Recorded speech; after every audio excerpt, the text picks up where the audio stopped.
Shalom Bapak Ibu, Saudara-saudari yang dikasihi Tuhan. Kita hari ini kembali membahas Injil Matius ya untuk pendalaman Alkitab kita pada malam hari ini ya. Untuk pemahaman tentang Injil Matius ada satu hal yang sangat penting juga untuk Bapak Ibu Saudara-saudari pahami, yaitu mengenai pengantar perjanjian baru ya, yang saya bawakan juga di YouTube. Bapak Ibu bisa ikuti, sudah diposting di channel Truth ID dan juga di GSKI Pluit. Bapak Ibu bisa mengikutinya dan itu akan sangat membantu untuk memahami perjanjian baru ya. Baik, kita akan segera mulai Bapak Ibu.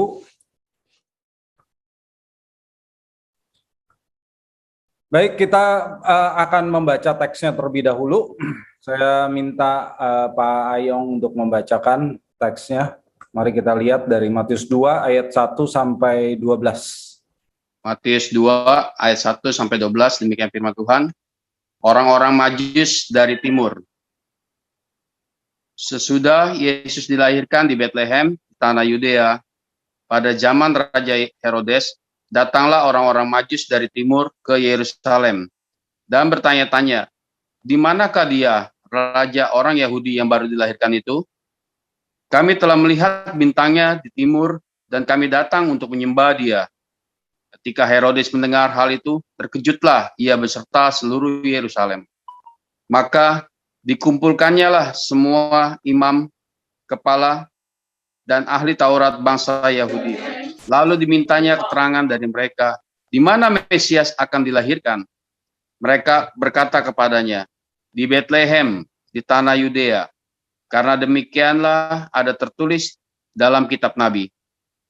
Dan engkau Betlehem, tanah Yehuda, engkau sekali-sekali bukanlah yang terkecil di antara mereka yang memerintah Yehuda, karena daripada mula akan bangkit seorang pemimpin yang akan mengembalakan umatku Israel.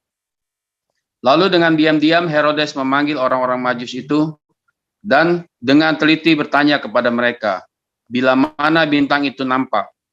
Kemudian ia menyuruh mereka ke Betlehem, katanya, pergi dan selidikilah dengan seksama hal-hal mengenai anak itu, dan segera sesudah kamu menemukan dia, kabarkanlah kepadaku, supaya aku pun datang menyembah dia. Setelah mendengar kata-kata raja itu, berangkatlah mereka. Dan lihatlah, bintang yang mereka lihat di timur itu mendahului mereka, hingga tiba dan berhenti di atas tempat di mana anak itu berada. Ketika mereka melihat bintang itu, sangat bersukacitalah mereka.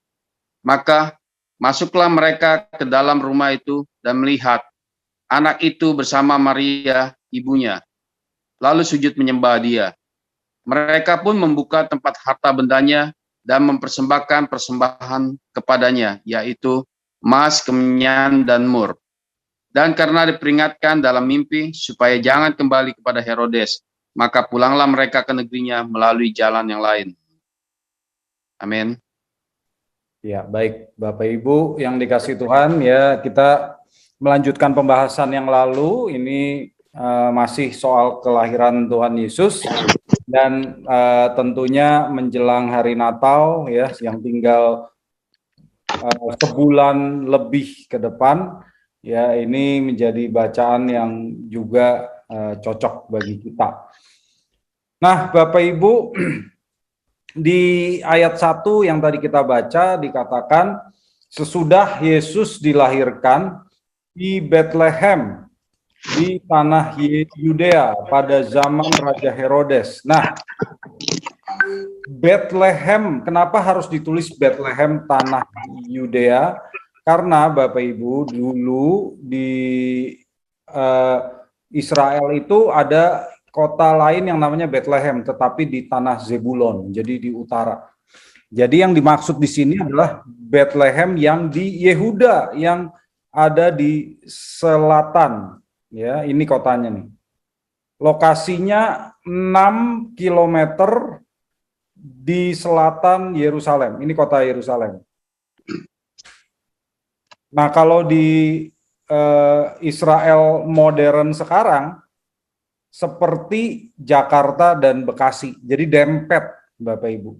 Kalau kita dari Yerusalem mau ke Bethlehem itu langsung ya, langsung saja.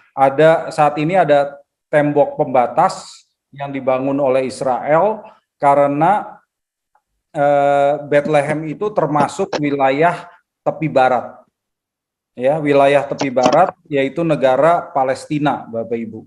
Sementara Yerusalem Barat tentunya merupakan wilayah negara Israel, ya.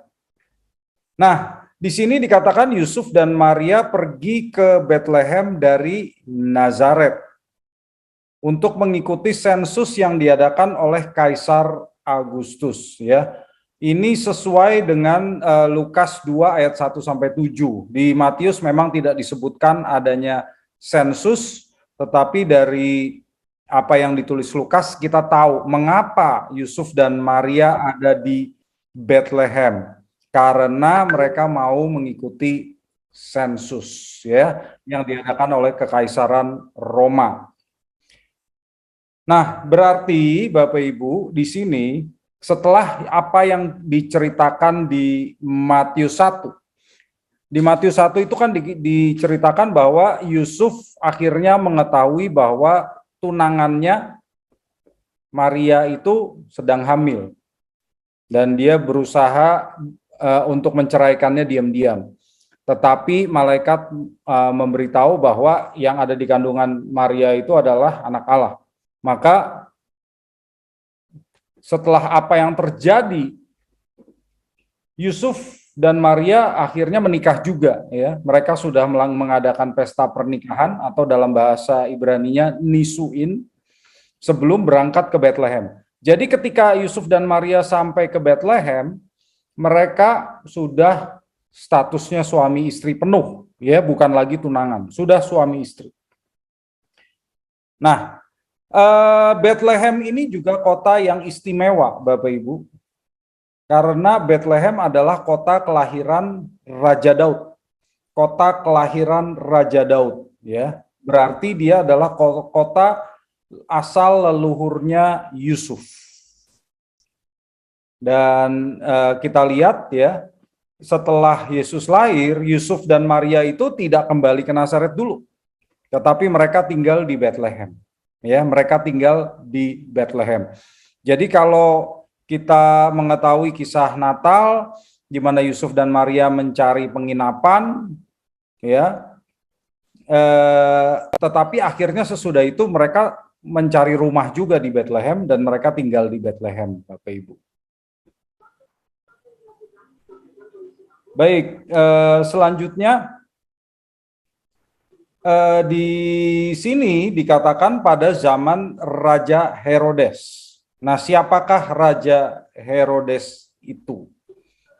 Ya. Kita mengetahui bahwa Kekaisaran Romawi menguasai Yudea sejak tahun 63 sebelum Masehi. Ya, pada saat Jenderal Pompeius menduduki kota Yerusalem. Itu Bapak Ibu bisa ikuti di pengantar Perjanjian Baru ya. Nah, kemudian Herodes Agung ini penguasa yang diangkat oleh Senat Romawi untuk memerintah Yudea, dan dia memerintah pada tahun 37 sampai 4 atau 1 sebelum Masehi. Ya, bagaimana caranya? Dia menggulingkan dinasti Hasmonean yang memerintah Yudea pada saat itu. Ya. Jadi kalau ingin tahu caranya bagaimana dia menggulingkan dinasti Hasmonean, Bapak Ibu bisa sekali lagi mengikuti pengantar Perjanjian Baru ya yang ada di channel Truth ID dan juga di GSKI. Nah, Bapak Ibu, Herodes ini memerintah dengan tegas dan juga dia sering kejam. Jadi dia terkenal sebagai raja yang tegas dan kejam. Ya. Nah, kita ingin tahu kan Tuhan Yesus itu sebetulnya lahirnya tahun berapa sih? Masalahnya kita tidak menemukan tanggalnya dengan tepat di Alkitab. Tetapi sejarawan Josephus ya yang menulis kitab sejarah Antiquities of the Jews mengatakan bahwa kematian Raja Herodes terjadi sesudah gerhana bulan dan sebelum puasa. Nah, ini adalah petunjuk. Kenapa? Kita tinggal cari aja gerhana bulan yang terjadi di Israel itu kapan, gitu kan?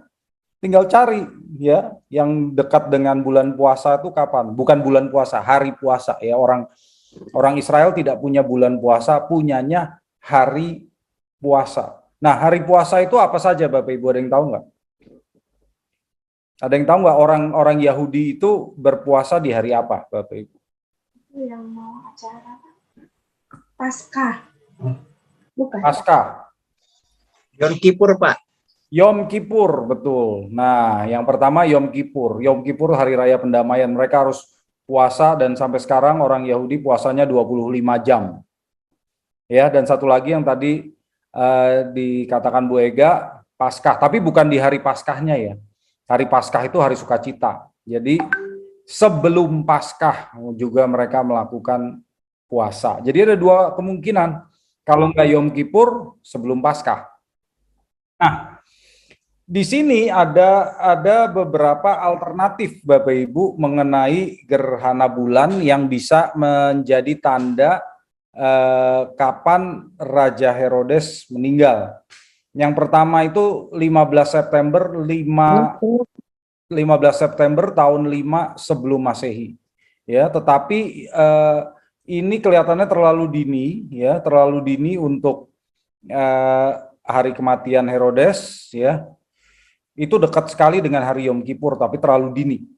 Kemudian yang orang kebanyakan kira itu tahun 4 sebelum Masehi.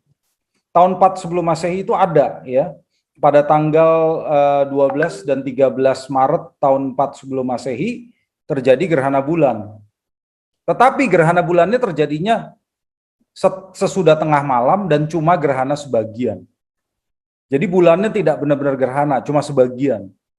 Dan sesudah tengah malam, jadi kemungkinan besar orang tidak memperhatikan ada gerhana bulan karena sesudah tengah malam baru terjadi. Dan kemungkinan kalau begitu Herodes tidak mati tahun 4. Ya. Kemudian tanggal 10 Januari 1 sebelum Masehi. Itu juga terjadinya tengah malam. Dan ada satu lagi gerhana bulan yang terjadi sebelum Masehi yaitu 29 Desember 1 sebelum Masehi. Itu terjadi memang sebagian, yaitu bulannya tidak benar-benar gerhana tapi sebagian, tetapi terjadinya setelah jam 6 sore. Jadi meskipun itu bukan gerhana total, semua orang lihat karena sesudah jam 6 sore. Dan itu terjadi sebelum Paskah. Berarti kemudian kemungkinan Herodes itu memang matinya 1 sebelum Masehi, bukan 4, tetapi 1, kemungkinan besar. Berarti kelahiran Yesus ya kalau antara tahun 4 dan 1, kelahiran Yesus kan pada saat Herodes masih hidup. Ya kemungkinan tahun 6 sampai 4 sebelum Masehi. Ya, itu kelahiran Yesus. Bukan tahun 0, bukan tahun 1. Tahun 0 nggak ada ya Bapak Ibu. Bukan tahun 1. Tapi 6 sampai 4 sebelum Masehi. Ini jangan bingung ya Bapak Ibu ya kalau sebelum Masehi itu tahunnya mundur ya. Ya, jadi 6, 5, 4, 3, 2, 1 lalu 1 Masehi begitu ya. Oke, sampai di sini ada pertanyaan dulu nggak mengenai Raja Herodes dan bagaimana kita mendapatkan kira-kira Yesus itu lahirnya tahun berapa? Ada pertanyaan dulu nggak Bapak Ibu? Pak, Ya, saya lupa, silakan Pak. Pak Erik. Herodes itu bukan orang Romawi, Pak, ya, setahu saya, Pak, ya. Dia Oke. dari bangsa lain, Pak. Bangsa apa itu, Pak? Saya lupa, Ya, Pak. Terima terima kasih, Pak. kasih. Terima kasih Pak Erik. Herodes itu orang Idumea. Ya. Jadi ayahnya Herodes namanya Antipater, orang Idumea, anak buahnya Julius Caesar. Jadi Herodes ini keturunan Edom atau keturunan Esau, dan ibunya Herodes itu orang Nabatea atau orang Arab. Jadi kalau sekarang kita bisa katakan Herodes ini orang Arab, ya. Tapi dia menganut agama Yahudi. Ya, ada lagi pertanyaan? Ini dari film ya Bapak Ibu ya, tapi ini mirip dengan apa yang digambarkan oleh lukisan-lukisan tentang Herodes. Jadi Herodes itu ya kurang lebih beginilah mukanya. Oke, ada pertanyaan lagi?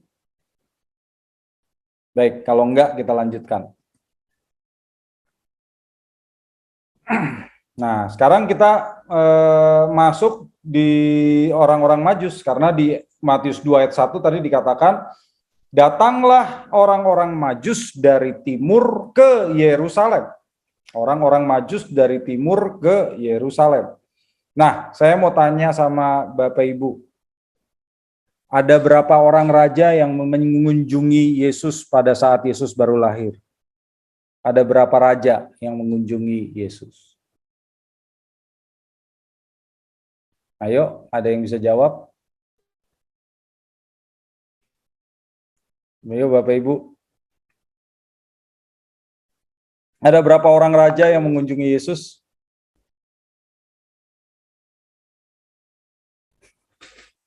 Kok nggak ada yang bisa jawab? Ega dah, Ega, ayo.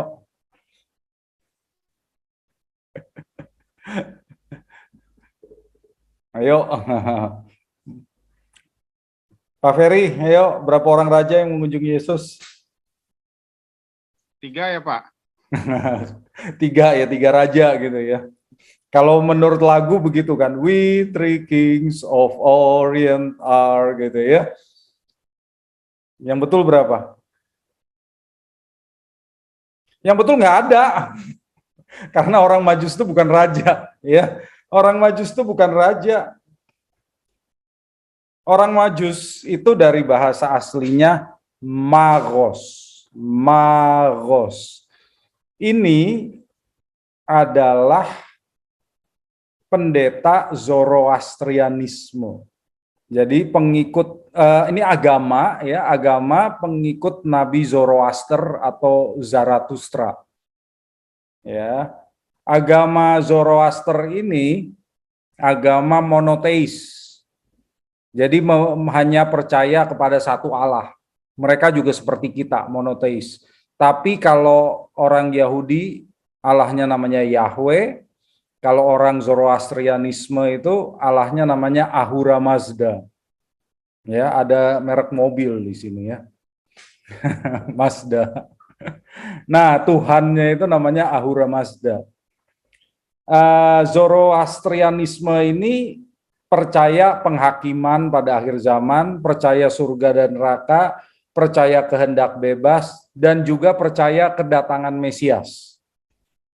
Mereka menanti-nantikan Mesias yang namanya Sausyan, ya, yang mengenyahkan semua kejahatan. Itu Zoroastrianisme. Dan sesungguhnya orang Majus itu ya pendeta Zoroastrianisme. Ya. Dan Zoroastrianisme ini adalah agama resmi di kerajaan Persia pada abad 6 sebelum Masehi. Mulai abad ke-6 sebelum Masehi ini udah jadi agama resmi di Persia. Dan kita tahu bahwa Persia pernah menguasai banyak sekali wilayah di sekelilingnya termasuk Babel ya di zaman itu.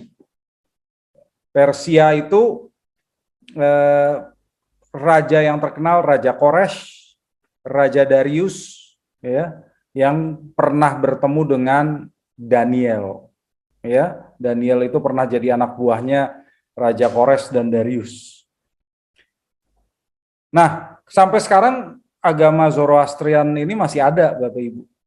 Ya, sampai sekarang masih ada pengikutnya, penganutnya masih ada sampai sekarang. Coba siapa yang tahu seorang terkenal yang menganut agama Zoroastrian? Siapa yang tahu? Ada yang tahu nggak Bapak Ibu?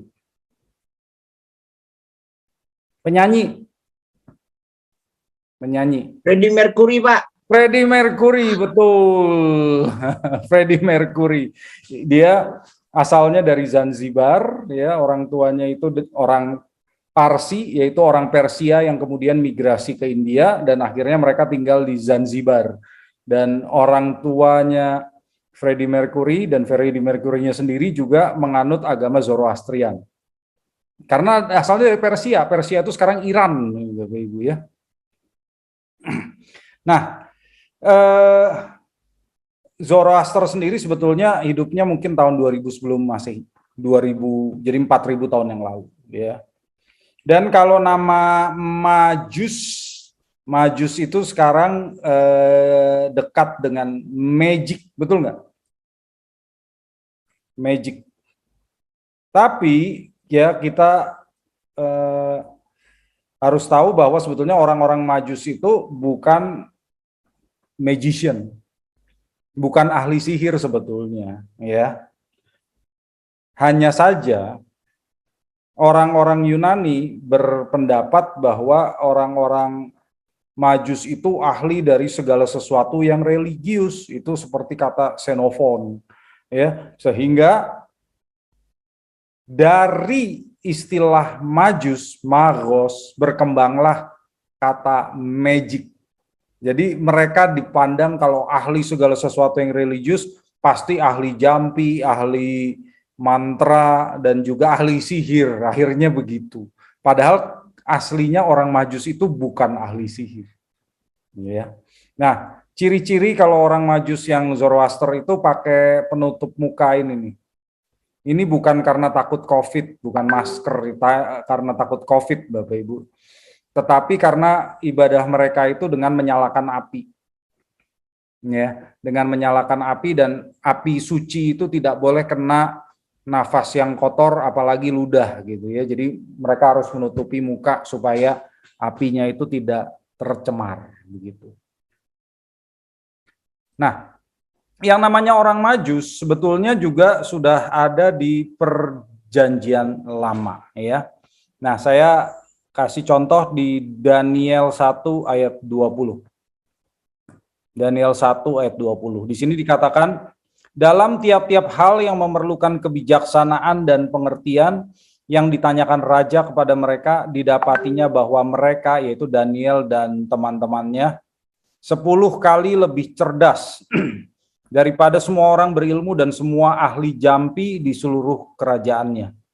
Nah, ahli jampi dalam bahasa aslinya tus magus. Ya, ini bisa dikatakan dan orang-orang Majus maksudnya di seluruh kerajaannya. Akan tetapi ini bahasa Yunani ya, Bapak Ibu ya. Ini bahasa Yunani. Padahal Perjanjian Lama itu aslinya bahasa apa? Ibrani, Pak ya. Ibrani. Sebagian Daniel juga ada yang ditulis dalam bahasa Aram. Ya, karena mereka sedang ada di Babel saat itu. Ya, jadi sebagian ada yang pakai bahasa Aram. Tapi yang jelas bukan bahasa Yunani. Bahasa Yunani sudah menggunakan kata majus untuk orang-orang yang dikatakan ahli jampi ya. Ini mungkin bukan penerjemahan yang tepat. Mungkin seharusnya diterjemahkan saja semua orang Majus di seluruh kerajaannya, itu boleh gitu. Bisa juga begitu ya. Tapi kalau kita lihat bahasa Ibrani bagaimana?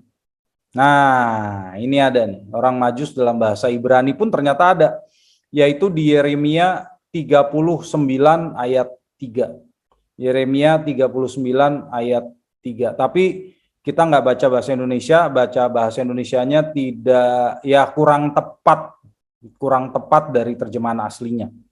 Jadi saya menggunakan bahasa Inggris saja ya, yang lebih jelas Bapak Ibu. Ini dari NASB, ya, New American Standard Bible. Then all the officials of the king of Babylon, Babel, came in and sat down at the middle gate. Nergal-Sarezer, Samgar-Nebu, Sarsekim, the Rapsaris, Nergal-Sarezer, the Rapmak, and all the rest of the official of the king of Babylon. Jadi kita lihat di sini ada nama-nama pejabatnya Raja Babel. Dan di sini ada istilah yang tidak diterjemahkan atau sulit diterjemahkan, seperti Rapsaris. Di bahasa Indonesia diterjemahkan, Bapak Ibu, ya, tapi kelihatannya jadi kurang tepat. Di sini ada Nergal-Sarezer the Rapmak. Nah, Rapmak itu dari kata magos. Jadi sebetulnya si Nergal-Sarezer ini adalah kepala Majus. Rapmak itu kepala Majus, ya. Berarti di kerajaan Babel ada juga yang namanya kepala Majus. Tapi apakah kepala Majus ini sama dengan yang dikatakan tadi di awal, yaitu bahwa orang Majus itu adalah pendeta Zoroastrian? Enggak. Karena orang Babel bukan beragama Zoroaster. Orang Babel itu punya agama Babel, ya, yang dewanya namanya Marduk. Jadi Rapmak ini kelihatannya bukan pendeta Zoroaster, ya. Ini istilah yang lain. Maka orang Majus itu belum tentu orang Zoroaster. Zoroaster itu orang Persia. Bisa jadi orang yang dari Babel. Itu orang Majus, ya, bisa jadi orang Babel. Dan mengapa kok orang Babel tadi disebut orang Majus, padahal mereka bukan orang Zoroaster? Itu asalnya dari sini, Bapak Ibu. Dulu di abad keempat sebelum Masehi, Alexander Agung, ya, yang kita kenal raja yang tidak pernah kalah itu, menaklukkan kerajaan Persia pada tahun 330 sebelum Masehi. Kemudian apa yang terjadi? Pasukan Yunani menghancurkan kuil-kuil Zoroastrian. Karena mereka membawa agama mereka sendiri, agama Yunani. Agama Yunani itu dewanya Zeus dan pantheon dewa Yunani yang lainnya. Ketika mereka menghancurkan kuil-kuil Zoroastrian tadi, orang-orang Majus melarikan diri. Ya, pendeta-pendeta Zoroasternya melarikan diri. Tapi istilah Majus, magos, itu jadi masuk ke dalam bahasa Yunani. Jadi emang asalnya dari pendeta Zoroaster tadi. Tapi akhirnya orang Yunani menggunakannya secara umum sebagai istilah untuk ahli astrologi, ahli matematika, ahli sihir, dan sebagainya. Jadi pokoknya semua ahli-ahli itu disebut Majus, meskipun mereka bukan orang Zoroaster. Ya. Inilah yang jadi alasan mengapa dalam bahasa Yunani ahli jampi tadi disebut orang Majus. Dan dengan kata lain, Daniel juga kepalanya orang Majus. Daniel 2 ayat 48. Ya. Di situ menggunakan kata Majus kalau dalam bahasa Yunani. Tetapi dalam bahasa Ibrania agak beda gitu ya. Tetapi dari sini kita melihat bahwa kata Majus itu masuk ke dalam bahasa Yunani karena penaklukan yang dilakukan oleh Alexander Agung. Dan dengan demikian orang Majus itu belum tentu pendeta Zoroastrian. Selanjutnya kita lihat nih. Orang Majus itu dari mana tadi? Dari timur ya. Benar nggak? Dari timur. Kan tadi orang Majus itu asalnya harusnya kalau dia pendeta Zoroaster datangnya dari Persia. Nah, Persia itu di sini nih. Ya, dari Persia. Tetapi ngapain orang Persia datang ke Yudea untuk mencari raja orang Yahudi? kelihatannya kurang bisa diterima. Lebih mungkin mereka berasal dari Babel. Mengapa? Karena orang-orang Yahudi pernah dibuang ke Babel, ya kan? Dan Babel itu punya penduduk Yahudi yang sangat banyak. Jadi sekalipun orang-orang Babel sudah kembali ke Yudea, di kota Babel, di negara Babel itu masih banyak orang Yahudi yang tinggal, yang nggak mau pulang, itu masih banyak. Dan tentunya mereka ya memengaruhi pengetahuan dari orang-orang Babel sendiri, Bapak Ibu. Ya, kalau kita tahu misalnya di guru besarnya orang Farisi yang namanya Hillel itu lahirnya di Babel. Dia lahirnya di Babel. Jadi di sini banyak sekali orang Yahudi.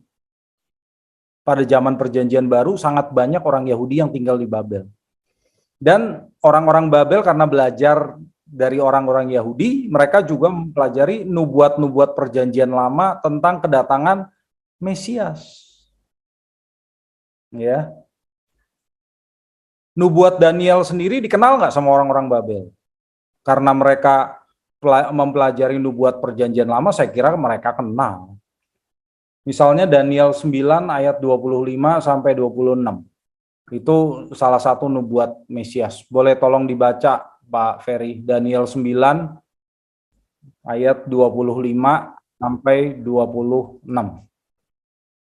Daniel 9 25 ayat 20 sampai 26. Daniel 9:25. Maka ketahuilah dan pahamilah dari saat firman itu keluar, yakni bahwa Yerusalem akan dipulihkan dan dibangun kembali, sampai pada kedatangan seorang diurapi, seorang raja. Ada 7 kali 7 masa, dan 62 kali 7 masa lamanya. Kota itu akan dibangun kembali dengan tanah lapang dan paritnya, tetapi di tengah-tengah kesulitan. Sesudah ke-62 kali 7 masa itu akan disingkirkan seorang yang telah diurapi, padahal tidak ada salahnya apa-apa. Maka datanglah rakyat seorang raja memusnahkan kota dan tempat kudus itu. Tetapi raja itu akan menemui ajalnya dalam air bah. Dan sampai pada akhir zaman akan ada peperangan dan pemusnahan seperti yang telah ditetapkan. Iya. Nah, tadi kita lihat ada seorang yang diurapi. Yang diurapi itu artinya apa? Itu Mesias atau Kristus. Jadi nubuat mesianik dari Daniel itu mereka pasti kenal, ya. Daniel kan pernah tinggal di Babel, ya. Maka lebih mungkin yang dimaksud dengan orang-orang Majus di Matius 2 ini bukan pendeta Zoroastrian, tetapi ahli astrologi dari Babel. Ya, itu adalah istilah bahasa Yunani yang dikenakan kepada orang-orang pinter. Gitu. Jadi bukan pendeta Zoroastrian yang asli yang tinggalnya di Persia, tapi orang-orang yang ahli perbintangan dari Babel. Ya, orang-orang Yunani itu nggak peduli dia mau ahli bintang, ahli matematika, ahli ilmu nujum, pokoknya semua disebut orang Majus dalam bahasa Yunani, terutama orang-orang yang datangnya dari timur.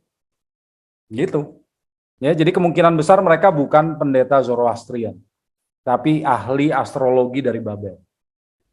Oke. Nah, orang-orang Majus ini kan dari Babel jalan ke Yerusalem, ya. Jadi mereka ini berjalan sekitar 1.500 km. Dari sini mereka menyusuri Sungai Efrat, lalu belok di sini. Nah, mereka masuk dari Syria sampai ke Yerusalem. Begitu jalannya. Makan waktu berapa lama itu kalau jalan kaki? 1.500 km. Ada yang pernah coba? Ada yang pernah coba nggak? Di zaman itu loh, ini bukan zaman sekarang lagi ya. Zaman sekarang beda dengan zaman itu. Kalau di zaman itu kan, waduh, banyak penyamun, banyak binatang buas, ya. Karena itu pasti waktunya tidak sebentar. Saya kira sih waktunya berbulan-bulan. Ya, mungkin 3 atau 4 bulan baru mereka sampai. Ya, orang Israel dari Mesir nih ke Kanaan aja 40 tahun, padahal jaraknya dekat begini nih. Ya, tuh, jaraknya dekat sekali loh. Ya, tapi kan diputer-puterin ya di Sinai, diputer-puterin dulu. Harusnya kalau dia jalan langsung, paling sebulan sampai. Tapi karena diputer-puterin jadi 40 tahun. Oke. Nah, itu tentang orang-orang Majus ya. Jadi kalau menurut saya, orang-orang Majus itu bukan pendeta Zoroastrian yang dimaksud di sini, tapi ahli astrologi dari Babel. Ya. Nah, mengapa tadi saya tanya tuh, kenapa ada berapa raja yang mengunjungi Yesus? Mengapa sih orang-orang Majus itu dikira raja? Ini asal mulanya dari Mazmur 72 ayat 11. Ya, boleh tolong dibacakan Pak Ferry. Mazmur 72 ayat 11. Mazmur 72 ayat 11, kiranya semua raja sujud menyembah kepadanya, dan segala bangsa menjadi hambanya.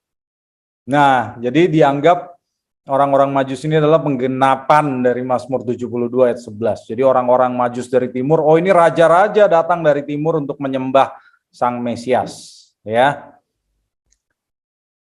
Tradisi gereja barat, yaitu kita, tapi kalau kita kan gereja Protestan, gereja barat yang lain yaitu Katolik Roma, mengatakan ada 3 orang Majus, ya, namanya ini, Melchior, yaitu Raja Persia, Baltasar, Raja Arabia, dan Kaspar, Raja India. Oh, 3 negara. Bagaimana mereka janjian untuk bertemu, saya juga nggak tahu gitu ya. Telepon-teleponan, belum bisa teleponan di zaman itu.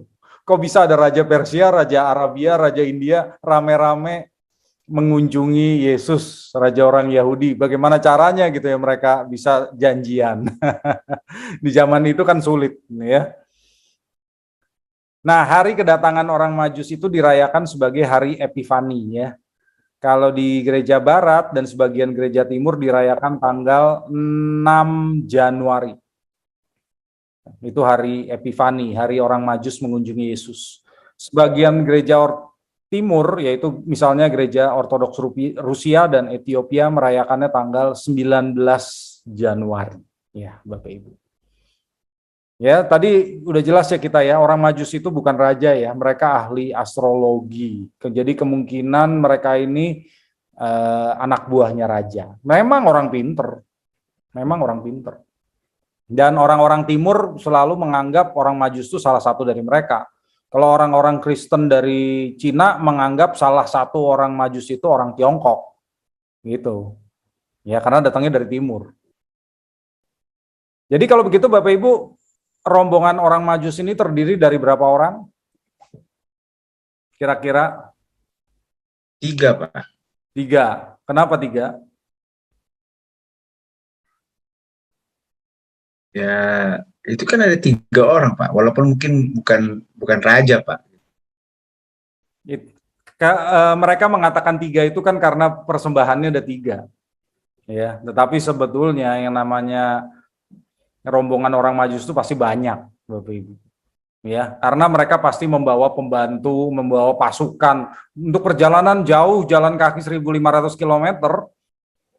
Ada kemungkinan diserang penyamun di tengah jalan, oh udah pasti mereka bawa pasukan, ya, supaya mereka bisa sampai dengan selamat. Dan mereka juga bawa barang-barang berharga lagi. Jadi pasti banyak orang, nggak cuma 3, tidak cuma 3, ya. Oke. Ada pertanyaan tentang orang Majus? Saya lanjut kalau enggak. Udah cukup puas tentang siapa orang Majus? Oke. Di Matius 2 ayat 2 dikatakan, dan bertanya-tanya, di manakah dia? Raja orang Yahudi yang baru dilahirkan itu, kami telah melihat bintangnya di timur dan kami datang untuk menyembah dia. Nah, di sini orang-orang Majus mencari raja orang Yahudi. Kita melihat pola dari kitab Matius, raja orang Yahudi ini pernah disebutkan ya, raja, yaitu Daud. Yesus keturunan Daud. Jadi Yesus adalah raja orang Yahudi. 1 ayat 6 ya, itu Yesus adalah keturunan Daud, anak Daud. Nah, orang-orang Yahudi memang menantikan seorang raja keturunan Daud yang membawa perdamaian dunia. Kita sudah tahu. Ya. Tetapi ironisnya Allah memberitahu kelahiran sang raja itu kepada orang-orang non-Yahudi dulu, yaitu orang-orang Majus dari timur ya. Allah malah memberitahu kelahiran raja ini kepada orang-orang non-Yahudi. Mereka tahu dari mana sih raja orang Yahudi mau lahir? Harapan orang Yahudi untuk raja keturunan Daud ini telah terdengar ke kalangan non-Yahudi juga, Bapak Ibu. Ya, contohnya Josephus dan Tacitus, tulisan-tulisannya pernah menulis bahwa di sekitar abad pertama ada harapan kehadiran seorang pemimpin dari Yudea yang akan memimpin seluruh dunia. Ini Josephus memang orang Yahudi, tetapi dia pro Roma, ya, dan dia menulis sejarah orang Yahudi. Dan Tacitus ini orang Romawi. Tacitus juga mencatat hal yang sama, bahwa di sekitar abad pertama itu ada harapan ada seorang raja yang lahir dari Yudea dan memimpin seluruh dunia. Nah, pertanyaannya kok mereka nggak percaya ini Yesus ya? Ayo, ada yang mau punya pendapat nggak? Kenapa Josephus nggak percaya ini Yesus? Tacitus juga tidak percaya ini Yesus. Padahal mereka tahu ada nubuatan itu. Menurut Josephus, siapa sih kira-kira raja itu? Bapak Ibu pasti kaget kalau saya kasih tahu. Kira-kira siapa tuh? Josephus dan Tacitus menafsirkan bahwa pemimpin seluruh dunia itu adalah Kaisar Vespasianus.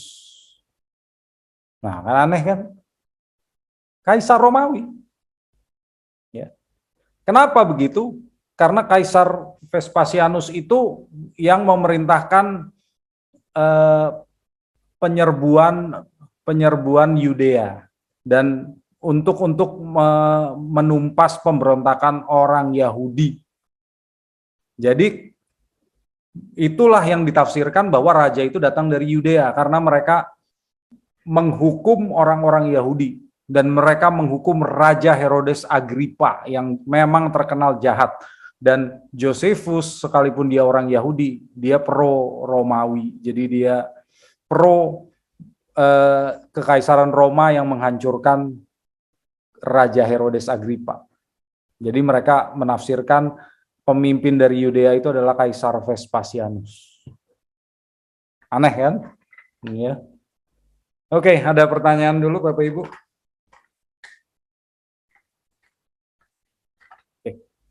Oke, kalau tidak ada, kita lanjutkan. Nah, sekarang bintang nih, bintang pada suka kan? Kalau Natal selalu ada bintang. Ya, pohon Natal puncaknya bintang gitu ya. Bapak Ibu, kita lihat tadi di ayat 2 bahwa orang Majus mengatakan kami telah melihat bintangnya di timur. Sebetulnya dalam bahasa aslinya, timur itu ditulis Anatoli, yang juga berarti keterbitan, bukan ketertiban nih, beda loh. Keterbitan, terbit. Jadi bisa jadi yang dimaksud oleh orang Majus itu adalah bintangnya tampak pada saat matahari terbit. Bukan bintangnya tampak di timur. Kenapa? Karena mereka datangnya dari mana? Dari timur. Kalau bintangnya tampaknya di timur, mereka harusnya jalannya ke timur. Kenapa mereka jalan ke barat? Iya kan? Kan nggak masuk akal. Maka bintangnya bukan tampak di timur, tetapi bintangnya tampak pada saat matahari terbit, Bapak Ibu. Ya, dalam bahasa Yunani memang begitu kata yang digunakan. Nah, Bintang ini kemungkinan apa? Kemungkinan pertama fenomena alam. Artinya benar-benar fenomena alam yang terjadi. Kedua, fenomena supranatural yang tampak seperti bintang. Dan yang ketiga, malaikat. Ya, coba kita lihat satu-satu. Nah, kalau fenomena alam, kita sekarang bisa dengan sains yang ada sekarang, Bapak Ibu, kita bisa mencari fenomena alam yang terjadi pada saat-saat sekitar Yesus lahir, dan mungkin salah satunya adalah bintang Bethlehem, gitu kan? Kan sekarang kita udah canggih, teknologi sangat memungkinkan untuk menghitung benda langit ini kelihatan di bumi pada tahun-tahun itu, ya, benda apa yang muncul di bumi. Nah, pertama Bapak Ibu, mungkin bintang itu adalah komet. Nah, ini komet ya. Komet. Nah, salah satu komet terkenal yang 76 tahun sekali terlihat di bumi adalah komet Halley. Dan komet Halley pernah tampak pada tahun 12 sebelum Masehi. Ya, apakah komet Halley yang dilihat oleh orang Majus? Kelihatannya tidak, karena pergerakan komet Halley itu cepat sekali. Komet itu setiap hari berubah karena rotasi bumi. Dan orang-orang zaman purba selalu menganggap komet itu pertanda buruk. Jadi kalau mereka melihat komet di langit, wah ini akan terjadi bencana. Komet itu bukan tanda kelahiran raja. Jadi kalau mereka melihat komet, takut mereka. Bukan melihat, woi raja akan datang. Enggak, mereka malah takut. Akan terjadi bencana menurut mereka. Jadi komet itu pertanda buruk. Maka kemungkinan besar bukan komet yang dilihat oleh orang Majus. Ya. Kemudian ada yang namanya nova. Nova itu bintang tamu. Nah, kok ada bintang tamu? Maksudnya bukan bintang tamu orang gitu ya, tetapi di langit tiba-tiba muncul bintang baru. Nah, tiba-tiba muncul nih bintang baru. Ding. Itu namanya nova. Ya, itu sebetulnya kejadiannya itu ada dua bintang yang saling mengitari dan yang satu menyedot partikel dari bintang lainnya, materi dari bintang lainnya, dan akhirnya dia energinya meledak. Jadi terang sekali ya, dan kelihatan dari bumi seperti ada bintang baru. Yang pernah terjadi itu tahun 4 sebelum Masehi di rasi Aquila, tanggal 23 Februari 4 sebelum Masehi, pernah terlihat di bumi. Ini tidak dicatat di tulisan orang Yahudi, tapi tercatat di tulisan di Tiongkok dan Korea. Orang Tiongkok dan Korea melihat ada nova. Tapi nova itu kelihatannya seperti komet tanpa ekor. Ya, jadi mereka juga memandang itu pertanda buruk karena itu komet yang nggak ada ekornya.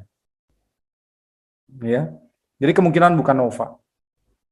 Kalau bukan nova lalu apa? Supernova. Supernova itu lebih besar dari nova karena ini bintang meledak. Buang, wah terang sekali. Terangnya bisa secerah bulan, coba. Besarnya seperti bulan di langit. Ada bintang baru ukurannya seperti bulan. Coba bayangin aja. Ya. Dan pada tahun 4 sebelum Masehi pernah terjadi ya, supernova Cas 75, tetapi jaraknya 60.000 tahun cahaya dari bumi, jadi terlalu jauh untuk dilihat dengan mata telanjang, nggak kelihatan. Jadi kemungkinan bukan supernova. Yang lain apa? Konjungsi benda langit. Nah, konjungsi itu apa sih? Konjungsi itu pertemuan benda langit di bumi, Bapak Ibu. Ya, yang terlihat dari bumi. Pertemuan benda langit yaitu planet atau bintang yang tampak terang terlihat dari bumi. Nah, ini contohnya nih. Ini konjungsi Jupiter dan Saturnus tahun 2020. Ini konjungsi, ini foto asli. Jupiter dan Saturnus bertemu tahun 2020 dan kelihatan kan, jadi kayak bintang baru kan. Tapi ini konjungsi, bukan nova. Ya, ini planet bertemu di langit. Nah, ada beberapa konjungsi yang tercatat dalam pernah terjadi di sekitar tahun itu, ya, yaitu pertama konjungsi tahun tanggal 20 Februari 6 sebelum Masehi, ya. Di sini Mars, Jupiter, Saturnus bertemu di rasi Pisces. Ya, kemudian 17 April 6 sebelum Masehi, wah ini heboh. Matahari, Jupiter, bulan, Saturnus di rasi Aries, Venus di Pisces, Merkurius, dan Mars di Taurus. Oh, ramai sekali konjungsinya nih. 17 April 6 sebelum Masehi. Atau 17 Juni 2 sebelum Masehi, Jupiter, Venus, dan bintang Regulus di rasi Leo bertemu. Wah, kalau ini meskipun kayaknya kurang heboh dibandingkan tahun 6, perhatikan yang terjadi itu apa? Jupiter itu planet raja. Leo itu singa, Regulus itu bintang raja. Coba, kalau planet raja ketemu dengan bintang raja gimana? Singa lagi, singa dari Yehuda itu siapa? Ya, jadi mungkin ini konjungsi, Bapak Ibu. Kalau saya lebih prefer ini, 17 Juni 2 sebelum Masehi. Saya lebih suka ini. Kelihatannya kalau menurut saya ya, Bapak Ibu. Menurut saya sih ini yang dilihat oleh orang-orang Majus. Nanti kelihatan dari buminya seperti ini. Oke. Oke, itu kalau Bapak Ibu percaya bahwa ini adalah benda langit, fenomena langit biasa. Fenomena supranatural bisa nggak? Ya bisa aja, siapa bilang nggak bisa. Ya, dulu di Perjanjian Lama juga Tuhan memimpin orang Yahudi, orang Israel dengan tiang api dan awan, betul nggak? Ya, malam-malam kelihatan tuh tiangnya. Mungkin nggak? Ya mungkin saja. Mungkin saja ya, mereka dituntun oleh tiang api dan awan dari Babel ke Yerusalem lalu ke Bethlehem, dan tiang apinya berdiri di atas rumah keluarga Yusuf. Mungkin ya. Tapi kalau disebut tiang api ya mungkin disebutnya tiang api aja, jangan disebut bintang gitu. Ya, jadi kalau saya sih ragu, meskipun kalau mau ditafsirkan fenomena supranatural bisa, tapi saya sih ragu, Bapak Ibu. Oke, dan kemungkinan lain adalah malaikat. Karena Perjanjian Lama juga menyebut malaikat itu bintang. Malaikat sering disebut bintang di Perjanjian Lama. Dan kita lihat kan di pasal sebelumnya, malaikat itu yang membawa kabar sukacita. Kabar kelahiran Yesus kepada Yusuf dan Maria itu yang memberitahukan malaikat kan. Malaikat juga yang memberikan peringatan kepada para Majus, menyuruh Yusuf lari ke Mesir, kembali ke Israel, kembali ke Nazaret, semuanya malaikat. Jadi apakah itu mungkin malaikat? Mungkin. Saya juga mengatakan kalau mau ditafsirkan malaikat, bisa ya, bisa juga. Kenapa enggak?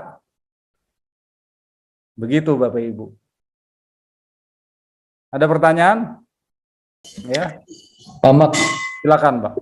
ya, Pak Mak, kalau melihat fenomena alam tadi, Pak ya, itu kan dari 2 sebelum Masehi, itu record itu ada di mana tuh, Pak? Itu kan 2000 tahun yang lalu gitu, Pak ya. Iya, ada di mana? Kalau rekaman catatannya sih mungkin tidak ada, Pak. Tetapi ini dihitung oleh ahli-ahli zaman sekarang. Kan pergerakan bintang ini bisa dihitung kan? Pergerakan bintang dan planet bisa dihitung. Jadi mereka bisa melihat dengan komputer bahwa tahun 2 sebelum Masehi tanggal 17 Juni itu terjadi konjungsi seperti ini. Calculated berarti, Pak ya, bukannya? Iya, ini calculated. Oke, Pak. Jadi kemungkinan yang dilihat orang Majus ya ini, kalau itu fenomena alam. Masih. Iya. Oke. Ada lagi, Bapak Ibu? Thank you, Pak. Ya, makasih Pak. Oke, nah, kalau ada yang percaya fenomena mukjizat silakan, ada yang percaya malaikat silakan juga gitu ya. Tapi saya masih menganggap fenomena alam itu mungkin. Ya, dan Tuhan bisa kok menggunakan tanda-tanda alami untuk mengumumkan kelahiran Mesias, kelahiran anaknya. Oke, itu soal bintang. Kalau kita sudah lewat tentang bintang, kita sekarang masuk ke politik. Nah, ya, di ayat ketiga dikatakan, ketika Raja Herodes mendengar itu, terkejutlah ia beserta seluruh Yerusalem. Wah, ya. Kenapa Herodes terkejut? Herodes ini seorang paranoid, Bapak Ibu. Artinya apa paranoid?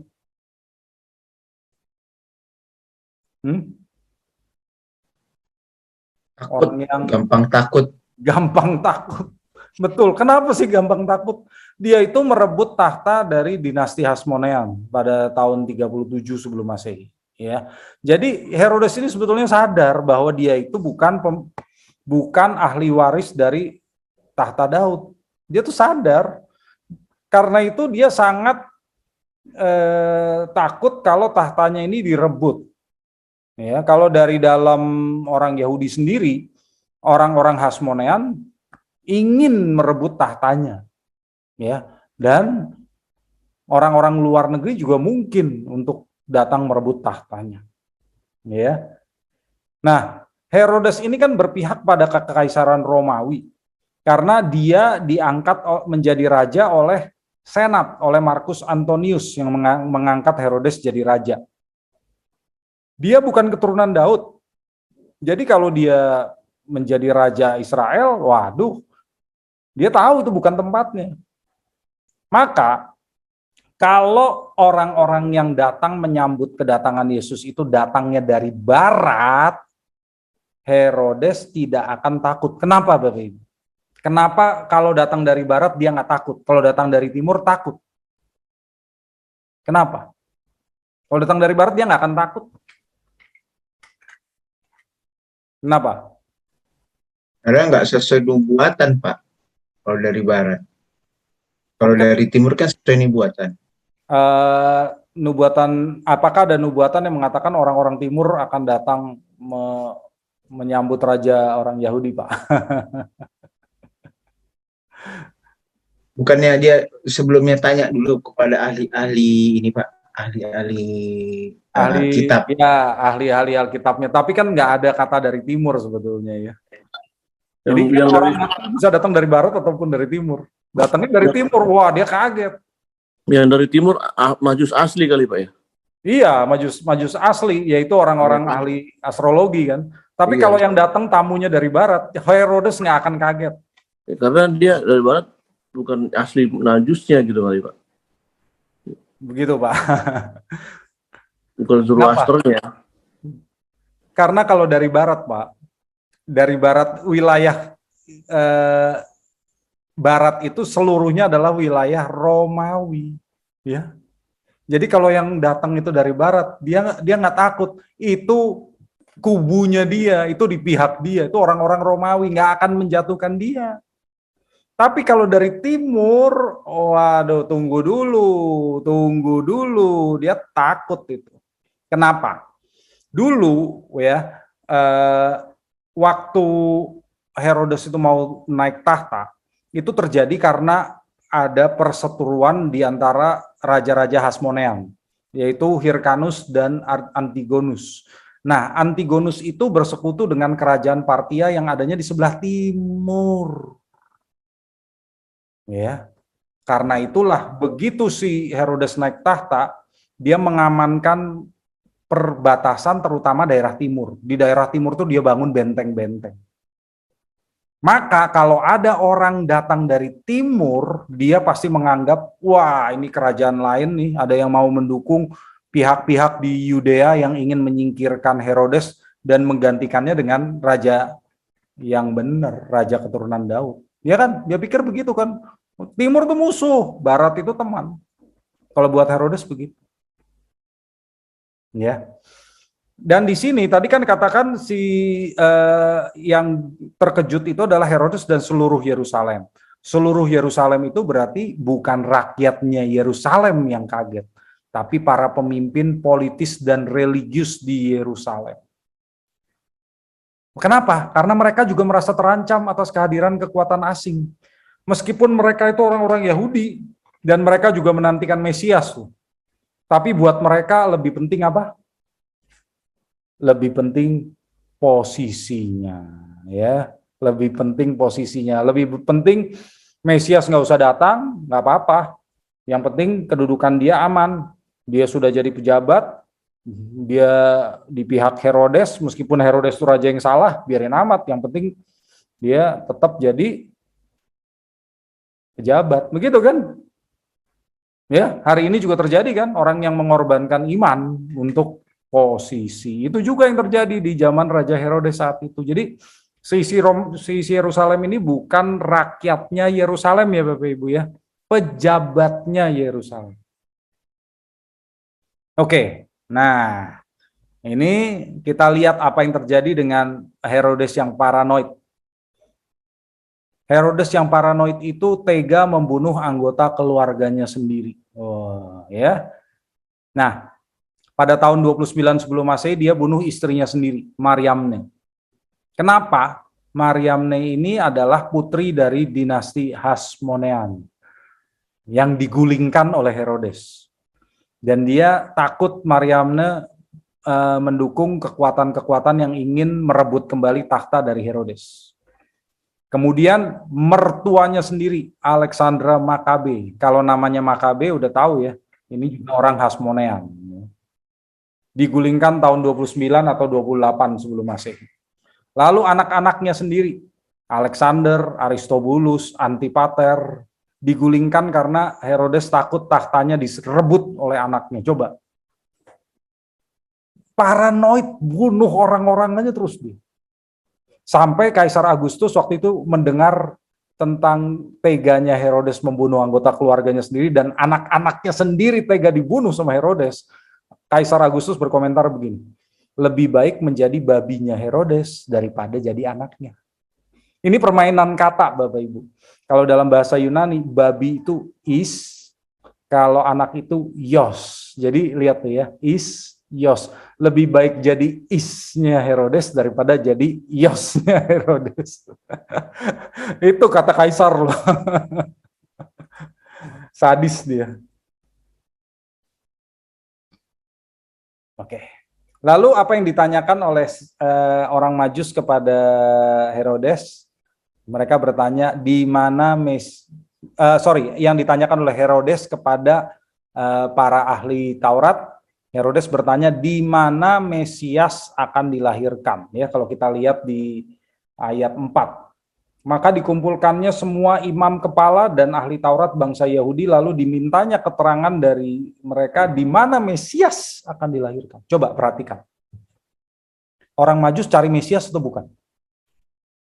Enggak, orang Majus carinya apa? Raja orang Yahudi, betul nggak? Tapi Herodes bertanya mencari Mesias. Berarti orang-orang Yahudi di zaman abad pertama itu memang mengetahui bahwa raja orang Yahudi itu Mesias. Ya, jadi raja orang Yahudi itu memang Mesias. Mereka tahu. Jadi Herodes bisa ganti istilah raja itu dengan Mesias. Nah, kemudian ahli Taurat menjawab, di Bethlehem di tanah Yudea, karena demikianlah ada tertulis dalam kitab Nabi, lalu dia mengutip dari Mikha 5 ayat 1. Mikha 5 ayat 1 bunyinya begini, tetapi engkau, hai Bethlehem Efrata, hai yang terkecil di antara kaum-kaum Yehuda, daripadamu akan bangkit bagiku seorang yang akan memerintah Israel, yang permulaannya sudah sejak purbakala, sejak dahulu kala. Ya. Kalau Bapak Ibu nanti mau melihat penjelasan tentang Mikha 5 yang bunyinya Hai Bethlehem Efrata ini, pernah saya khotbahkan tahun lalu, ya silakan lihat di YouTube ini. Ya, silakan nanti bisa dilihat di YouTube ini. Nah. Jadi tadi kita udah lihat bahwa raja orang Yahudi adalah Mesias.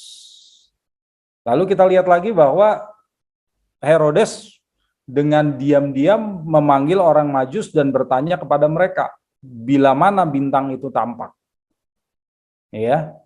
Kemudian Herodes menyuruh orang-orang Majus pergi ke Bethlehem karena udah tahu kan dari orang ahli Taurat bahwa Mesias itu akan lahir di Bethlehem, ya. Dia menyuruh orang Majus ke Bethlehem dengan berkata begini, pergi dan selidikilah dengan saksama hal-hal mengenai anak itu. Dan segera sesudah kamu menemukan dia, kabarkanlah kepadaku, supaya aku pun datang menyembah dia. Ini diam-diam kan, Bapak Ibu? Ya, dia panggil orang-orang Majus ini diam-diam. Mengapa? Karena orang-orang Yahudi mungkin memperingatkan orang-orang Majus tentang kejahatan Herodes. Orang-orang Majus ini kan nggak tahu Raja Herodes itu jahat. Betul nggak? Mereka kan terlalu jauh untuk tahu bahwa Raja Herodes ini sebenarnya jahat. Dan kemudian kalau orang-orang Yahudi mengetahui niat jahat dari Herodes untuk membunuh Mesias, orang-orang Yahudi juga bisa memberontak loh. Kalau mereka tahu bahwa Herodes ini berniat membunuh Mesias.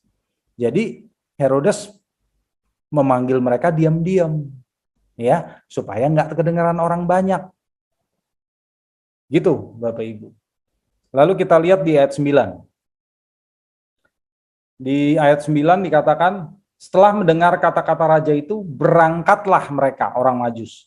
Dan lihatlah, bintang yang mereka lihat di timur itu mendahului mereka hingga tiba dan berhenti di atas tempat di mana anak itu berada. Nah, bintang kok bisa bergerak gitu kan?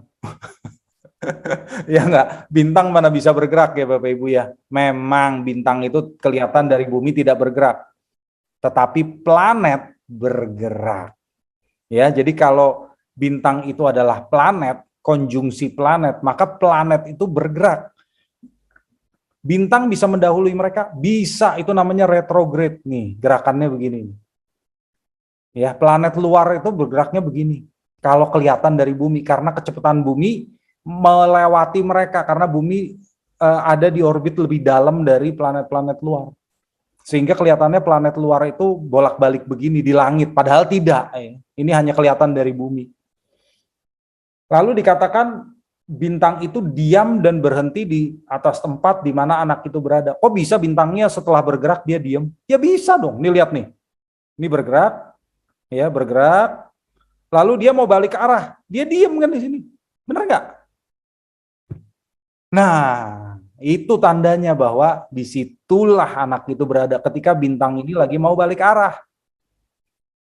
Ya, pada konjungsi benda langit Bapak Ibu, planet-planet itu bisa tampak diam ketika ada perubahan gerakan ini. Jadi saya lebih setuju bahwa bintang Bethlehem itu adalah konjungsi planet Bapak Ibu. Ada pertanyaan Pak Erik atau Bu Patricia? Ada Pak Mark. Ya, silakan.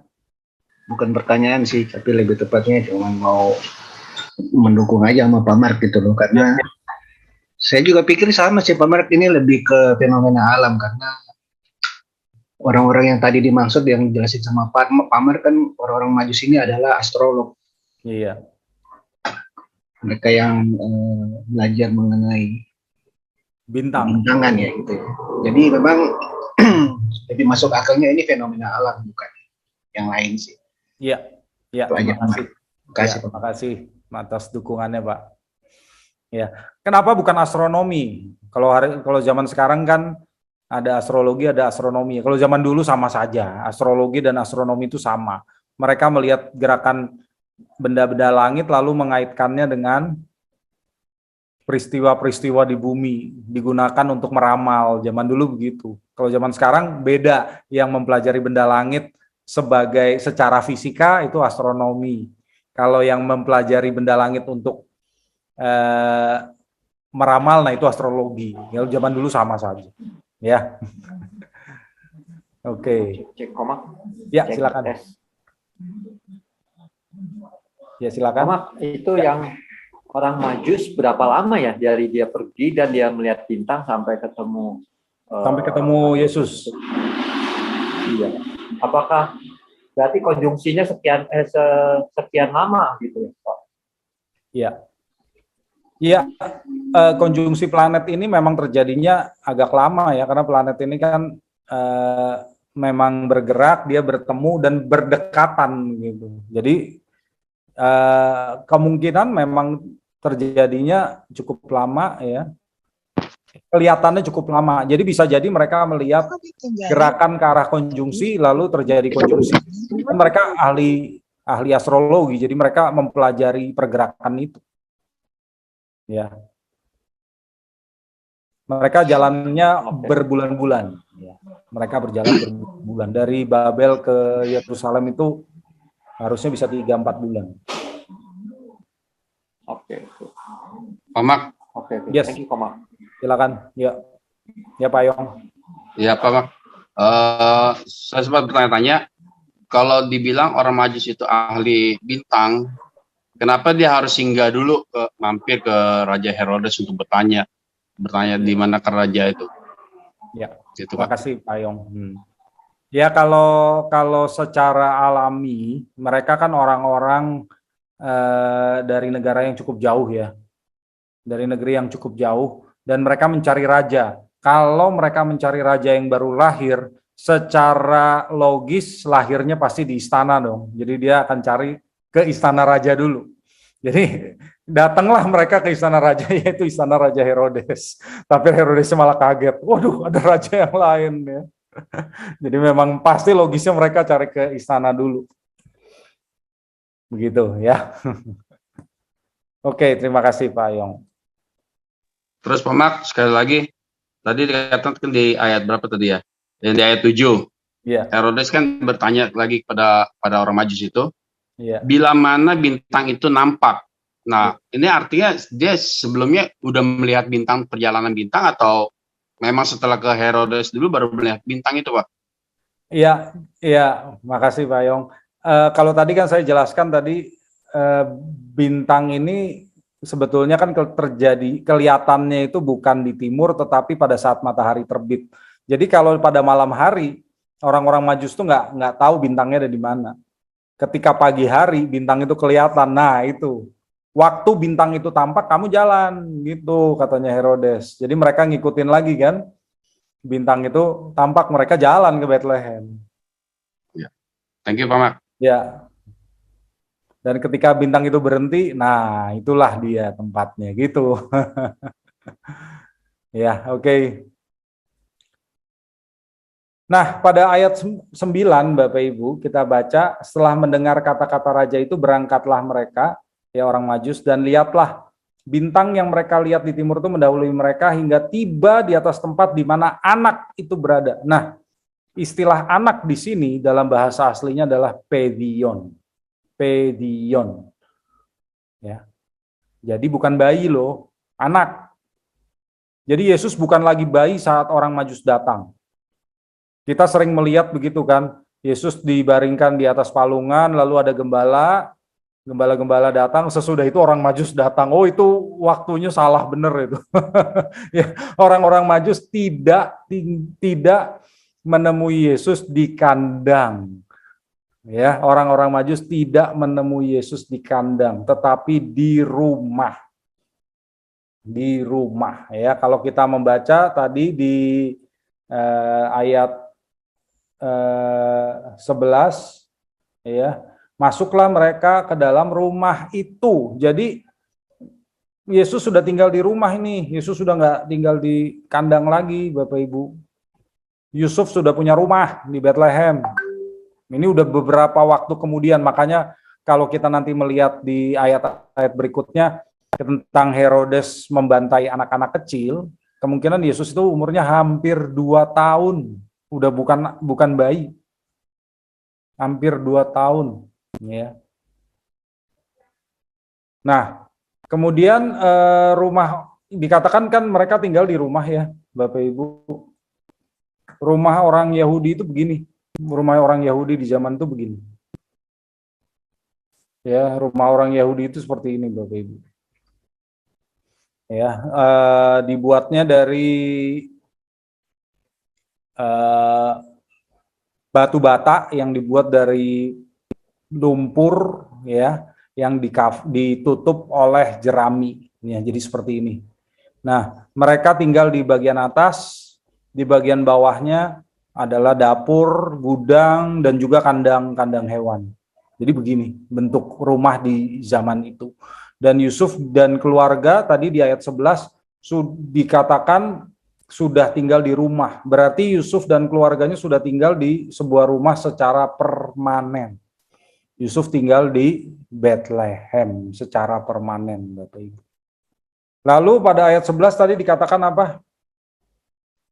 Maka masuklah mereka ke dalam rumah itu dan melihat anak itu bersama Maria ibunya, lalu sujud menyembah dia.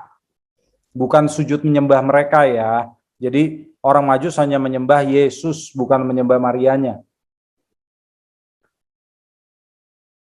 Mereka pun membuka tempat harta bendanya dan mempersembahkan persembahan kepadanya, yaitu emas, kemenyan, dan mur. Ya, itu soal emas, kemenyan, dan mur habis ini. Tapi kita lihat dulu penyembahan, menyembah. Proskineo. Proskineo itu artinya membungkukkan badan sampai mencium tanah. Jadi kata kineo itu artinya mencium. Jadi proskineo itu mencium tanah, menyembahnya itu sampai mencium tanah.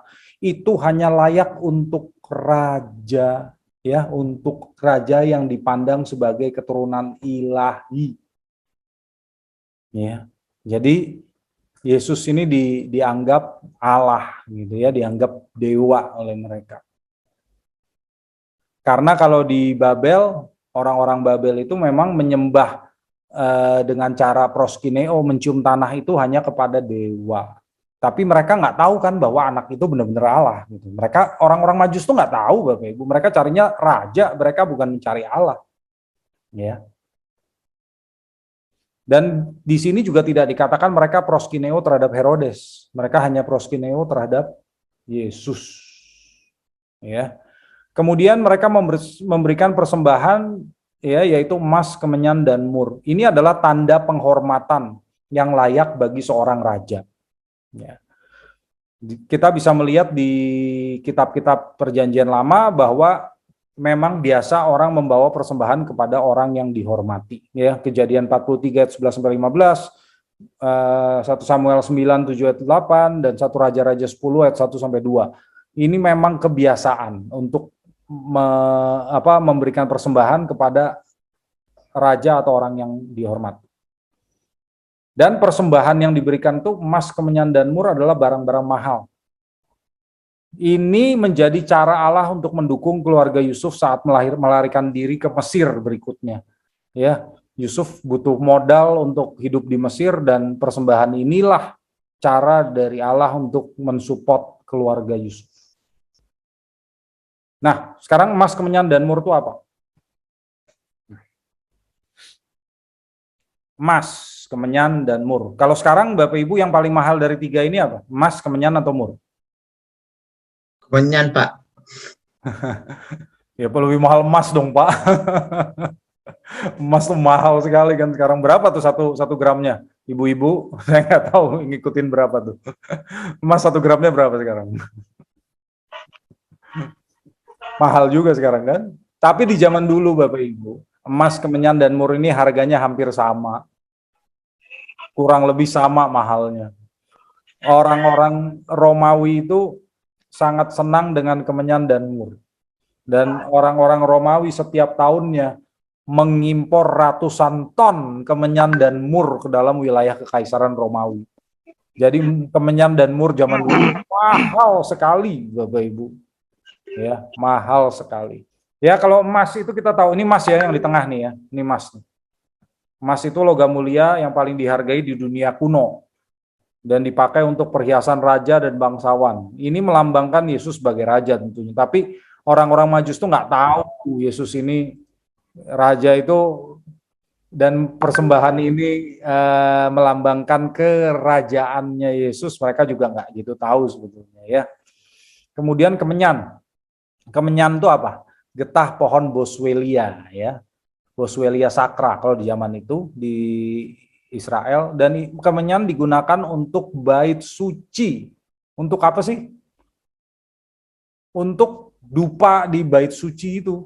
Jadi ada wewangian di bait suci yang dinyalakan dengan kemenyan.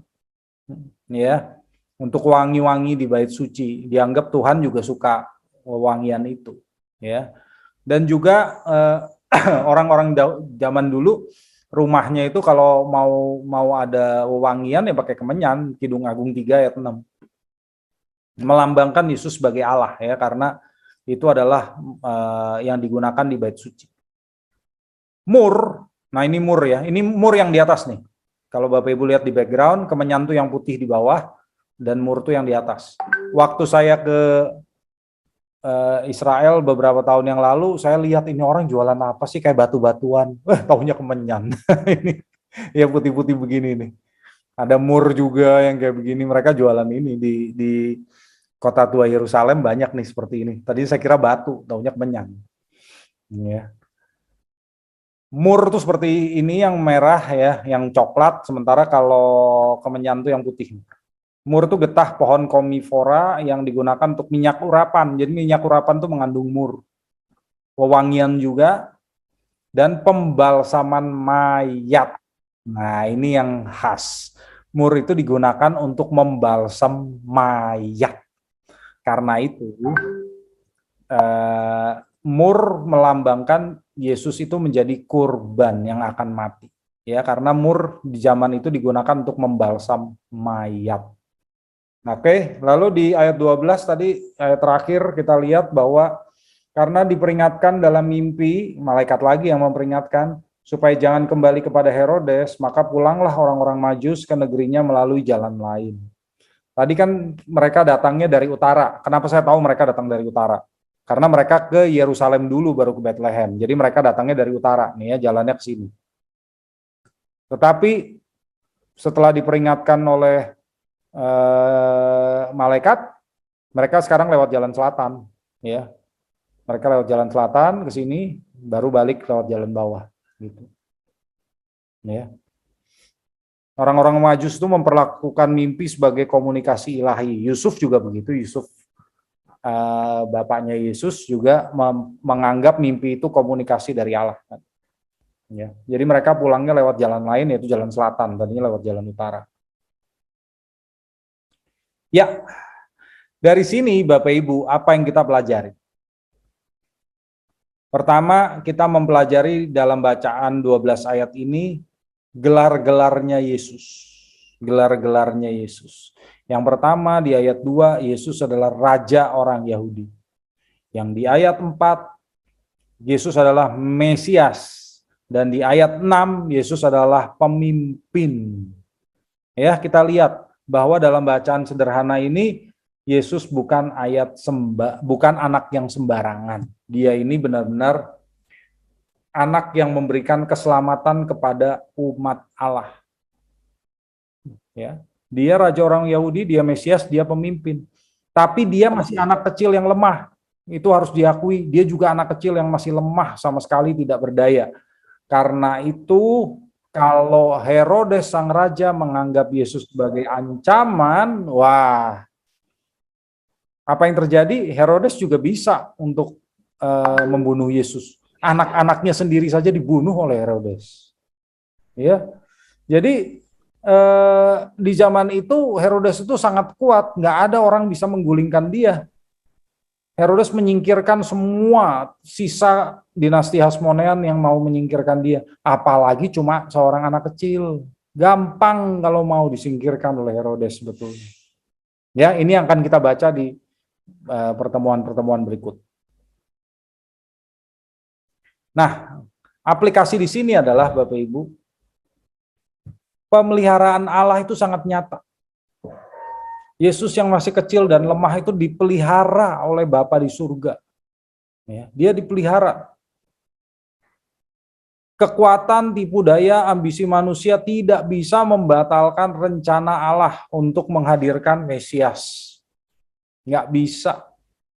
Herodes yang mengancam Yesus, para petinggi di Yerusalem yang mau mencegah rencana Allah terwujud, ya, supaya posisi mereka tidak tergoyahkan, tidak bisa membatalkan rencana Allah. Kalau Allah mau menghadirkan Mesias, yaitu Yesus, Allah memelihara Yesus sekalipun dia masih seorang bayi kecil, seorang anak kecil, sudah umur 2 tahun ya. Dan keluarga Yusuf itu bukan keluarga orang kaya, Bapak Ibu. Waktu nanti berikutnya Yusuf akan melarikan diri ke Mesir, Yusuf perlu modal. Nah, beberapa penafsir juga mengatakan gitu ya, buat apa emas, kemenyan, dan mur diberikan kepada seorang tukang kayu? Itu kan nggak ada artinya buat tukang kayu, itu tidak cocok buat tukang kayu. Lah, jangan begitu. Tukang kayunya nanti harus lari ke Mesir, dan dia butuh uang, dia butuh modal. Dari mana modalnya? Ya itu persembahan itu. Jadi kita nggak usah heran emas, kemenyan, dan mur yang diberikan orang Majus itu kemana? Ya dipakai sama Yusuf.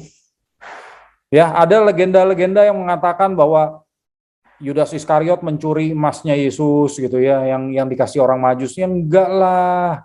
Yang logis saja dipakai sama Yusuf kalau menurut saya mah, ya.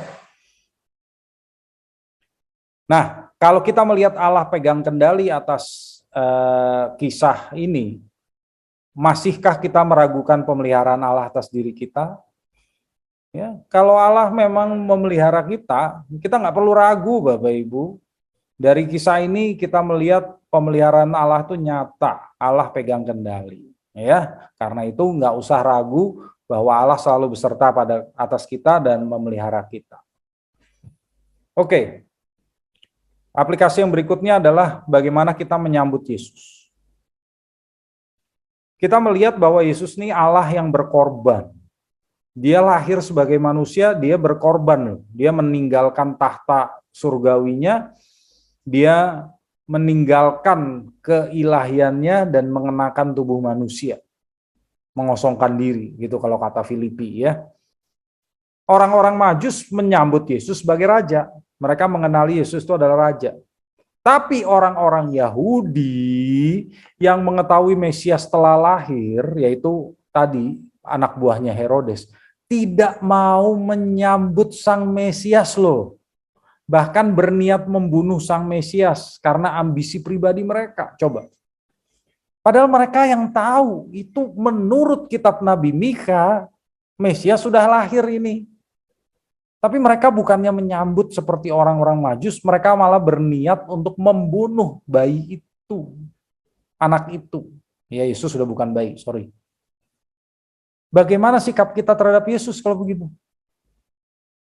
Apakah kita menyambut dia sungguh-sungguh sebagai raja, atau kita tidak mau mengakui dia sebagai raja karena kita punya kepentingan pribadi, karena kita punya keinginan sendiri, hal-hal jasmani yang menghalangi kita dari menyambut Yesus sebagai raja, segala raja. Lalu apakah kita rela mengasihi dengan mengorbankan diri seperti Tuhan Yesus, yang berkorban meninggalkan tahta surgawi dan menjadi bayi yang lemah demi menyelamatkan manusia? Kita sendiri mau nggak seperti itu? Kalau kita mau jadi seperti Yesus, maka kalau kita katakan kita mengasihi, kita juga harus berkorban. Kalau kita mengasihi pasangan kita, suami atau istri kita harus berkorban buat mereka. Kalau kita mengatakan mengasihi keluarga, mengasihi anak, kita harus berkorban buat mereka. Kalau kita mengatakan kita mengasihi saudara-saudari seiman, kita harus berkorban. Ya, kasih yang benar itu kasih yang berkorban, seperti Yesus. Yesus belum mati di sini. Yesus baru lahir saja dia sudah berkorban, Bapak Ibu. Jadi kita melihat ya, mau gak kita menyambut kelahiran Yesus seperti Yesus, yaitu menyambut dia dengan rela berkorban untuk sesama, mengorbankan keakuan kita, keegoisan kita, mengorbankan harga diri kita demi kasih kita kepada orang lain.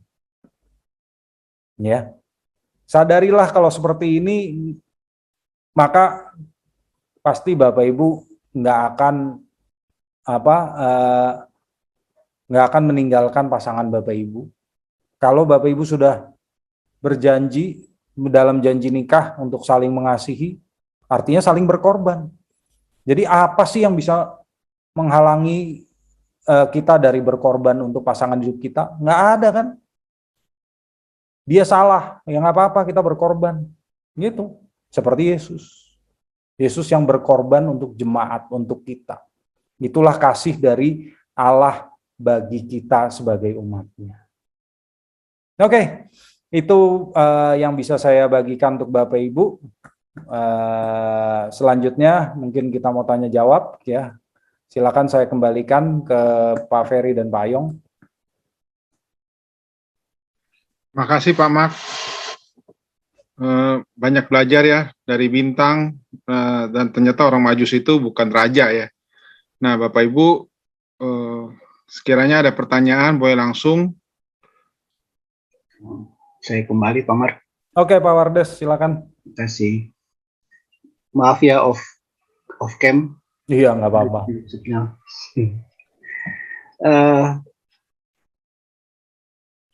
dari apa yang tadi udah dijelasin Pak Mark, saya ada satu kayak kayak macam penjaranya gini loh, apa kayaknya cerita ini juga miris juga ya, maksudnya hebohnya atau viralnya Mesias itu bagi orang-orang Yahudi justru diketahuinya dengan datangnya sekelompok orang dari Timur. tanah Babel, Iya. datang ngerangsek masuk di tanah Yudea untuk memberitakan seorang raja, Iya. ya orang Yahudi gitu ya, untuk apa udah ada lahir. Justru itu dari sekelompok orang dari orang-orang astrolog gitu loh Pak, tapi bukan dari teolog gitu ya. Ya bisa dikatakan kalau orang kafir gitulah ya. Nanti kan baru mau diminta konfirmasi kan Herodes baru suruh datang ya tuh orang-orang gitu ya, ahli Taurat, imam disuruh datang sama Herodes untuk konfirmasi benarkah ini berita ini yang dibawa sama orang-orang astrolog ini gitu loh. Iya. Jadi semacam kayak tamparan juga ya gitu Pak. Kenapa momen yang begitu besar ini justru dipercayakan ke astrolog gitu loh, bukan ke teolog gitu loh. Gitu aja sih Pak yang saya dapat gitu Pak. Bagus itu pernyataan yang bagus Pak Wardes. Mengapa momen yang begitu besar disampaikan oleh Allah kepada astrolog bukan teolog? Ya, gitu aja sih Pak. Makasih. Iya, makasih Pak Wardes. Iya, udah orang asing, orang kafir, astrolog lagi, bukan teolog, kayak orang-orang ahli-ahli Taurat itu begitu ya. Itu memang sesuatu yang ironis. Tetapi Allah memang bisa bekerja dengan cara-cara ironis seperti itu sih, ya. Dari sini kan kita melihat bahwa raja orang Yahudi itu, Mesias itu adalah raja buat orang-orang non-Yahudi juga. Dari awal sudah jelas, ya, bahwa Tuhan itu menyediakan sang Mesias bukan hanya untuk orang Yahudi, tapi untuk orang-orang non-Yahudi.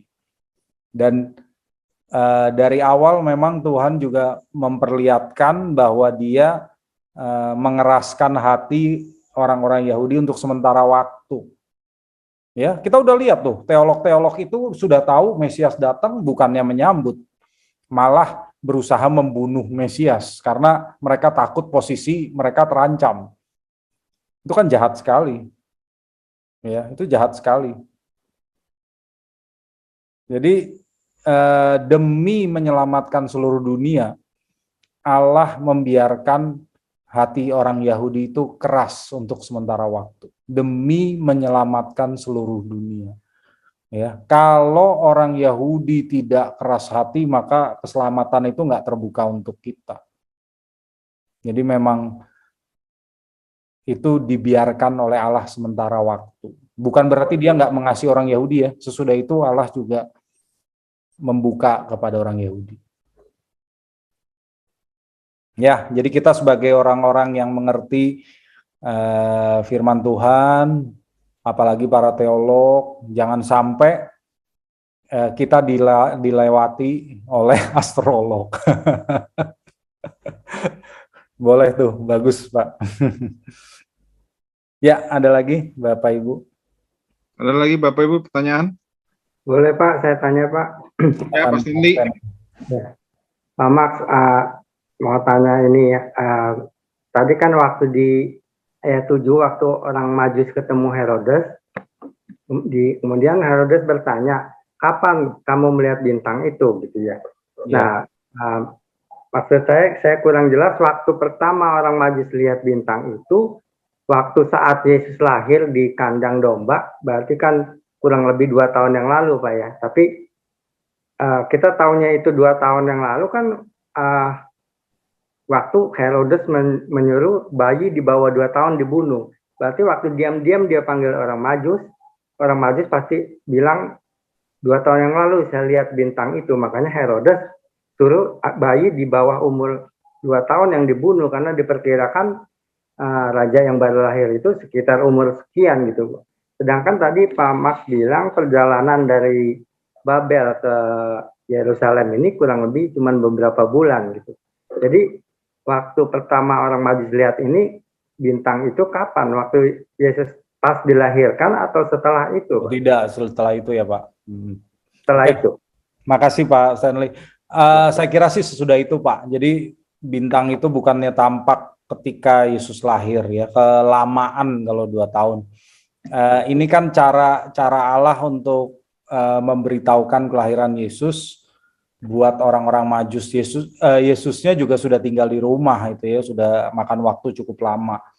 Yang dimaksud bila mana bintang itu tampak itu kan tadi sebetulnya maksudnya itu adalah Herodes bilang kalau bintang itu tampak lagi, kamu pergi, lalu kamu sampaikan kepada aku di mana itu anaknya supaya aku bisa menyembah dia gitu ya, karena bintangnya tampaknya itu cuma pada saat pagi hari. Karena planetnya baru kelihatan. Kalau di siang hari nggak kelihatan ya. Malam hari juga sesudah matahari terbenam mungkin nggak kelihatan di zaman itu.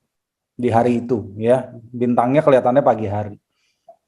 Jadi pagi-pagi mereka bangkit pergi ke Yerusalem, pergi ke Bethlehem, sorry. Si orang Majus itu pergi ke Bethlehem.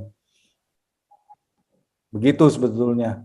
Terus Mungkin waktu ini Pak Max, waktu dia ngelihat bintang itu lagi kan berhenti di rumahnya Yusuf Pak ya. Jadi itu berarti kejadiannya pagi juga ya Pak? Iya, jadi kejadiannya pagi waktu bintang itu kelihatannya bergerak, ya berhenti itu pagi. Jadi mereka datang ke rumah Yusuf tuh pagi-pagi sebetulnya. Kelihatannya begitu. Ya, lalu mereka nginep di rumah Yusuf ya.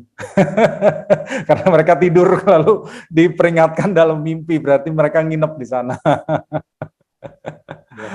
Padahal rumah Yusuf sederhana loh, bukan rumah besar. Makanya kalau raja kasihan juga ya, untung mereka bukan raja. Orang Tapi Majusnya bukan raja. Yusuf kan keturunan Raja Daud Pak ya. Dia Ya. bukan Pak ya. Iya, dia keturunan Raja Daud, betul. Tapi bukannya orang kaya waktu itu Pak. Bukan. Yusuf bukan orang kaya. Jadi ketika pembuangan ke Babel itu kan semuanya sudah berubah. Ya. Yang raja-raja yang berkuasa sebelum Herodes itu kan orang-orang Hasmonean ya. Yaitu para imam. Jadi imam yang jadi raja. Nanti kalau Bapak Ibu ingin tahu di YouTube nanti lihat di pengantar perjanjian baru saya ya, itu ada. Jadi mereka itu imam-imam yang jadi raja, itu bangsawan. Imam itu bangsawan di zaman itu. Itulah orang-orang kayanya. Sementara keturunan Raja Daud itu sudah miskin semua karena sejak dibuang ke Babel mereka udah jadi miskin. Ya, yang kaya malah imam. Coba bayangin tuh imam-imamnya, pendeta-pendetanya kaya semua di zaman itu. Iya Pak. Baik Pak, terima kasih Pak Max. Ya, terima kasih Pak Stanley. Terima kasih Pak Ferry. Ya, Pak Stanley. Bapak Ibu ada lagi mau nanya? Pak, itu lagi orang Majus nginep bertiga kan seperti Pak Max tadi ngatakan rombongan Pak ya. Berarti itu rumahnya penuh orang jadinya. Kalau kecil mungkin lebih besar kali Pak rumahnya Pak. Enggak. Kalau di zaman dulu mereka pasukannya itu nginepnya di tenda. Iya, di tenda, di tanah lapang biasanya ya, di padang rumput mereka bangun tenda. Karena dia dalam perjalanan juga mereka harus menginap di jalan kan. Ya mungkin mereka juga nggak nginep di rumah Yusuf, mereka nginepnya di tenda mungkin. Oke Bapak Ibu, sebelum kita akhiri, sekiranya ada pertanyaan, Si Saiga? Pak Mak, mungkin di luar konteks ini mau tanya aja. Kemungkinan Yusuf dan Maria tahu nggak sih bakalan ada kunjungan dari orang-orang Majus? Pertanyaan bagus. Kalau menurut saya sih mereka nggak tahu. Ya. Oh, malaikat nggak akan memberitahukan mereka begitu Pak? Kelihatannya enggak. Menurut saya sih enggak. Mereka nggak tahu. Mungkin cukup kali Pak Mak. Ya, cukup yuk. Ya, kita tutup Pak Mak. Kita tutup ya.